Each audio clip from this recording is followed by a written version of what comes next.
కృష్ణవేణి గారు జాయిన్ అయ్యారు. నమస్తే కృష్ణవేణి గారు, మాట్లాడదాం. అహ్మద్ గారు నమస్తే.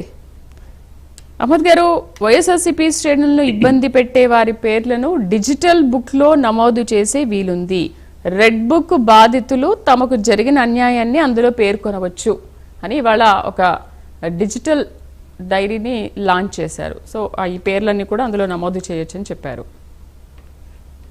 ఈరోజు ఈ కార్యక్రమాన్ని వీక్షిస్తున్న ప్రేక్షకులకి మరియు ప్యానల్ సభ్యులందరికీ పేరు పేరున నమస్కారం తెలియజేస్తూ, ఏదైతే ఈరోజు డిజిటల్ లైబ్రరీ తీసుకొచ్చి ఒక కొత్త రాజకీయ క్రీడని, అంటే జస్ట్ జనాల్లో రావడానికి ఏదో ఒకటి ఉండాలి కదా, ఒక సినిమాకి ట్రైలర్ అని, లాంచ్ అని, అట్లా ఒక పబ్లిసిటీ స్టంట్, ఫోటో ఆఫ్ లాగా ఒక డిజిటల్ లైబ్రరీని తీసుకురావడం జరిగింది.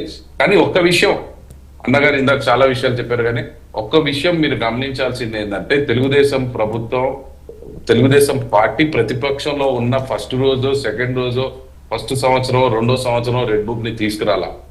అనేక దఫాలుగా అన్యాయాలకు గురై తెలుగుదేశం పార్టీ నాయకులు కానీ, కార్యకర్తలు కానీ, ప్రతి గ్రామంలో, ప్రతి వార్డులో పోలీసుల చేత కానీ, వైఎస్ఆర్సీపీ నాయకుల చేత కానీ అన్యాయాలకు గురై ఎంత వాళ్ళ బాధని మా నాయకత్వం దగ్గర చెప్పుకున్నప్పుడు, ఏదైతే మా నాయకులు శ్రీ నారా లోకేష్ గారు ఉన్నారో వాళ్ళందరి కోసం, ఎవరైతే చట్టాన్ని ఉల్లంఘించారో ఆ రోజుల్లో, కేవలం వాళ్ళని చట్టపరంగా శిక్షించడానికి తీసుకొచ్చిన బుకే రెడ్ బుక్ అని మీకు తెలియజేస్తా ఉన్నా. ఎందుకంటే ఒక సంఘటన మీరు చూసుకుంటే, చంద్రయ్య అనే వ్యక్తిని వాళ్ళ పార్టీ స్లోగన్ ఇవ్వమని చెప్తే, నేను ఇవ్వనని చెప్పినందుకు గొంతు కోసిన పార్టీ వైఎస్ఆర్సీపీ పార్టీ. కాబట్టి ఇటువంటి అనేక సంఘటనలు జరిగినాయి. కాబట్టి ప్రజలకు కానీ, ఆ రోజున్న అధికారులకు కానీ ఒక సందేశం ఇవ్వడానికి రానున్న రోజుల్లో తెలుగుదేశం పార్టీ ప్రభుత్వం వచ్చినప్పుడు తప్పనిసరిగా చట్టపరంగా మీ మీద యాక్షన్ తీసుకుంటాం. ఎందుకంటే ఆ రోజు ఉన్న ప్రభుత్వం రాజకీయ హత్యలకు కానీ, రాజకీయపరమైన ఈ విద్వేషాలు జనాల్లో తీసుకొచ్చి వాళ్ళ యొక్క రాజకీయాన్ని ముందుకు తీసుకెళ్లాలనుకున్నారు. కాబట్టి అప్పుడున్న సందర్భాన్ని బట్టి ఆ రోజు రెడ్ బుక్ ని తీసుకురావడం జరిగింది.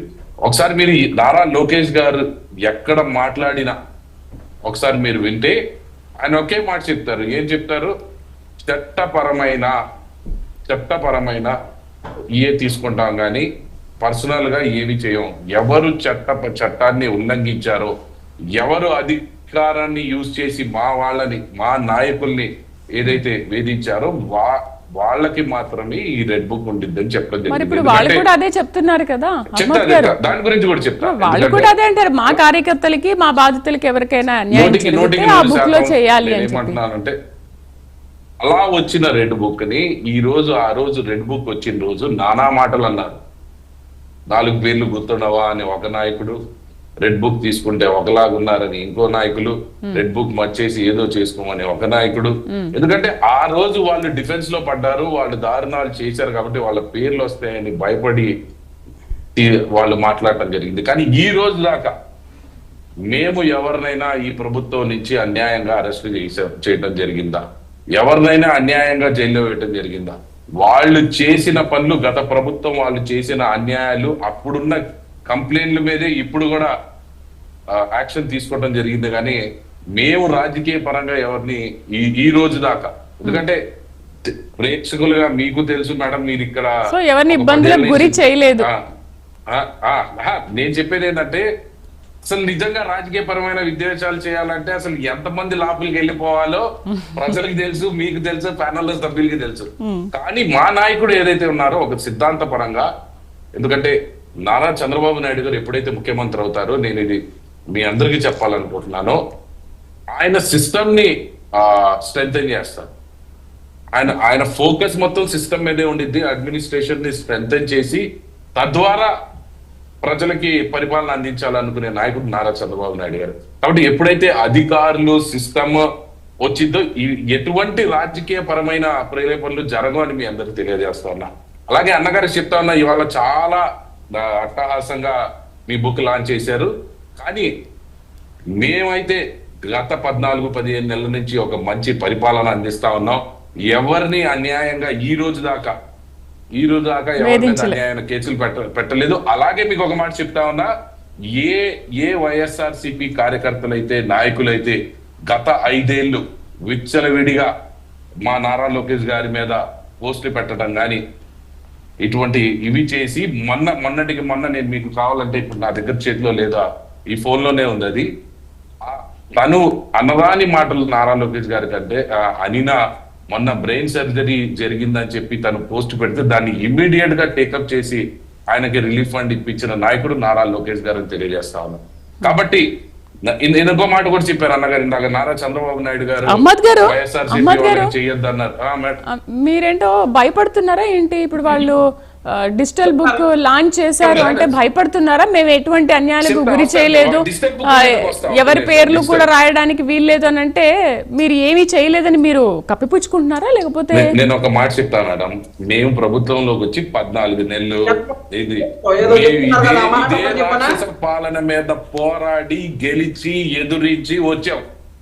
ఏంది వీళ్ళు మళ్ళీ మాకు కొత్తగా వచ్చి చేసేది లేదు, వీళ్ళు భయపెట్టేది లేదు. భయపడేదైతే గత 5 సంవత్సరాల్లోనే భయపడి ఇళ్లలో కూర్చునే వాళ్ళం. వీళ్ళ మీద పోరాడి వచ్చిన వాళ్ళం, వీళ్ళు మా మీద పోరాడి రాలా, మేము వీళ్ళ మీద పోరాడి వీళ్ళు చేసిన అరాచకాల మీద గెలిచి వచ్చిన వాళ్ళం. కాబట్టి వీళ్ళు కొత్తగా బుక్కులు పెట్టి మార్చి, అదే ఆ బుక్ గురించి కూడా చెప్తా మీకు. ఆ బుక్కులు ఒకసారి దయచేసి మీ సెంట్రల్ ఆఫీసులో చెక్ చేసుకుంటా ఉండండి, ఎంట్రీలు డిలీట్ చేయకుండా ఉండమని. ఎందుకంటే ఆ బుక్ లో వచ్చే ఎంట్రీల గురించి చెప్తా. ఆ బుక్ లో వచ్చే ఎంట్రీలు ఏంటంటే గత ప్రభుత్వంలో వాలంటీర్లకి శాలరీలు వేయకుండా దాన్ని నెక్స్ట్ పొడిగించకుండా మీరు చేసిన మోసాలే దాంట్లో ఎక్కుతాయి. ప్రతి వార్డుకి 10 మంది వాలంటీర్లు మీ నాయకుడి పేరే పెడతారు దాంట్లో. అవి డిలీట్ చేసుకోకండి దయచేసి. అలాగే ఫీజు రియంబర్స్మెంట్ ఇస్తానని చెప్పి మోసం చేసి ప్రభుత్వంలో నిధులు విడుదల చేయకుండా వెళ్ళిన ఆ స్టూడెంట్లన్నీ పెడతారు 420 కేసులు మీ డిక్షనరీలో. అవి డిలీట్ చేసుకోకుండా చూసుకోండి.